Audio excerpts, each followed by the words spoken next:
Il a dit, l'homme que j'étais autrefois, je ne suis plus cet homme. Quelque chose m'est arrivé. Avant, je ne m'en souciais pas et j'allais dans la direction opposée, mais j'ai fait demi-tour et j'ai recommencé à suivre cette direction. Et mon cœur brûle jour et nuit d'être plus près de lui. Chaque parole de cela, j'y crois. Je dis Amen à tout ce qu'elle dit, peu importe si ça me fait mal. Je veux être à la hauteur de celle-ci. Et je l'ai été pour autant que je sache. J'ai dit, j'ai l'impression que votre cœur bat très bien. Je crois que vous êtes dans une bonne condition spirituellement maintenant. Il a dit, je me demande lorsque l'enlèvement viendra si je pourrais y aller. Frère Branham. J'ai dit, ce n'est pas à moi de dire qui y va ou qui n'y va pas. Il a dit, eh bien, j'aimerais être vivant, je veux tellement voir l'enlèvement. J'ai dit, très bien, laissez-moi voir ce que le livre de science dit ici concernant cela.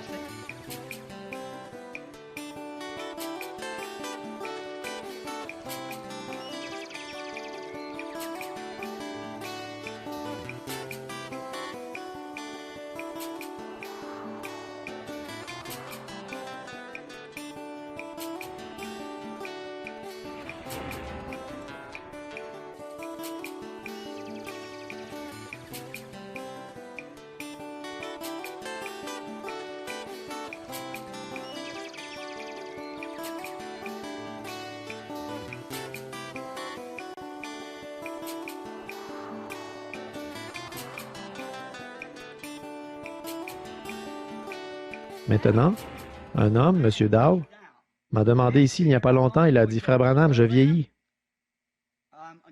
Je deviens faible, 91 ans. Il a dit, croyez-vous que je suis prêt à mourir? Croyez-vous que je suis prêt à partir? Pensez-vous que je suis sauvé? J'ai dit, Monsieur Dow, êtes-vous déjà allé chez un médecin pour un bilan de santé? Il a dit oui. Et vous lui dites, bon, ce que fait le docteur, c'est qu'il a un livre là, et il prend ce livre pour voir ce qu'il en est. Bon, la première chose que je dois faire à cet homme, c'est de vérifier son cœur. Alors, il prend un stéthoscope et le met dans son oreille. Vérifie son cœur, j'ai dit. Puis la chose suivante qu'il utilise, c'est un instrument pour sa tension artérielle, par une pression sur le bras. Puis ensuite, ce qu'il fait, il prend un échantillon de l'urine et autres, et d'un peu de son sang, et toutes ces choses différentes. Il examine tout ça, et s'il ne trouve rien, il prend une radiographie. S'il ne trouve rien, il dirait, Monsieur Dow, vous êtes physiquement en bonne santé. Sur quoi se base-t-il? D'après les conditions tirées de son livre de médecine, s'il y a quelque chose qui ne va pas d'après le scientifique en chef, ça paraîtra ici, ça fera ceci ici, ça fera cela là.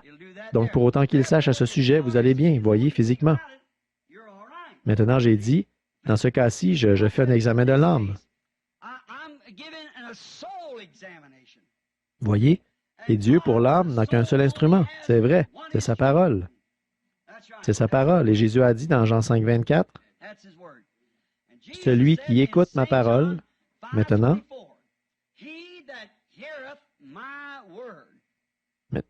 écouter, ça ne veut pas juste dire écouter un bruit. Se écouter veut dire la recevoir. Qui peut recevoir ma parole? Amen. Celui qui l'entend. Ne restez pas là en disant, « Oh, c'est absurde ces choses, il n'y a rien là, je n'y crois pas. » Celui qui écoute ma parole. Ah oui, c'est la parole de Jésus, et il est la parole. Voilà. Si vous pouvez écouter ma parole, il a dit, et croire en celui qui m'a envoyé, il est passé de la mort à la vie. Et il ne viendra pas même en jugement, mais il y est déjà passé. Amen. J'ai dit, comment bat votre cœur maintenant? Il a dit, je la crois, je l'ai entendu, je l'ai reçu. J'ai dit alors, selon le chef spécialiste, l'opérateur en chef, le docteur en chef de la vie éternelle a dit, vous êtes passé de la mort à la vie et vous ne serez jamais condamné. Il a dit, quand je vous ai entendu prêcher le baptême d'eau au nom de Jésus-Christ, je suis entré dans l'eau juste derrière vous et vous m'avez baptisé. Il a dit, l'homme que j'étais autrefois, je ne suis plus cet homme. Quelque chose m'est arrivé. Avant, je ne m'en souciais pas et j'allais dans la direction opposée, mais j'ai fait demi-tour et j'ai recommencé à suivre cette direction. Et mon cœur brûle jour et nuit d'être plus près de lui. Chaque parole de cela, j'y crois. Je dis Amen à tout ce qu'elle dit, peu importe si ça me fait mal. Je veux être à la hauteur de celle-ci. Et je l'ai été pour autant que je sache. J'ai dit, j'ai l'impression que votre cœur bat très bien. Je crois que vous êtes dans une bonne condition spirituellement maintenant. Il a dit, je me demande lorsque l'enlèvement viendra si je pourrais y aller. Frère Branham.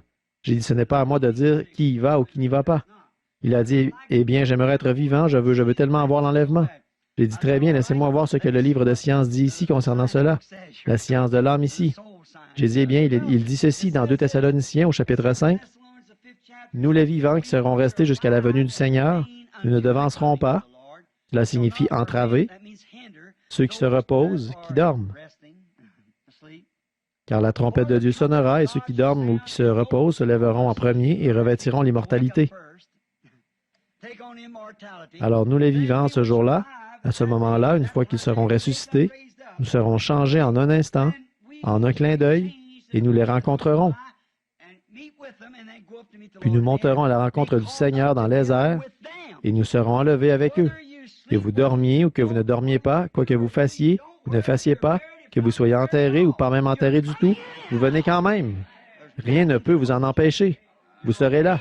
J'ai dit, frère Dow, si Jésus ne vient pas avant que mes arrière-petits-enfants aient leurs petits-enfants, vous serez quand même là en un instant, exactement, et vous serez là avant même qu'ils soient changés, s'ils partent. C'est vrai, amen.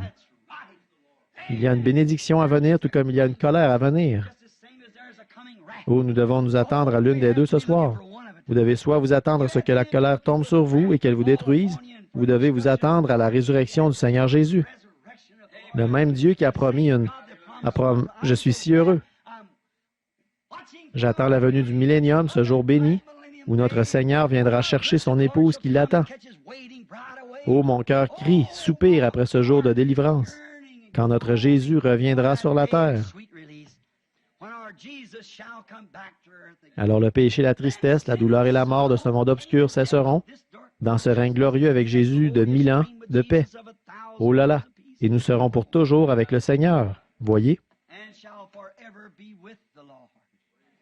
Ce que Dieu a dit, il faut que ça s'accomplisse. Dieu n'envoie jamais à une nation une destruction sans l'avertir. Il n'envoie jamais un malheur sur un homme sans l'avertir. Et maintenant, s'il fait cela, nous avons quelque chose qui nous est arrivé, la confirmation des signes des derniers jours avec nous, le grand Saint-Esprit qui se déplace parmi nous et charge l'Église de sa présence.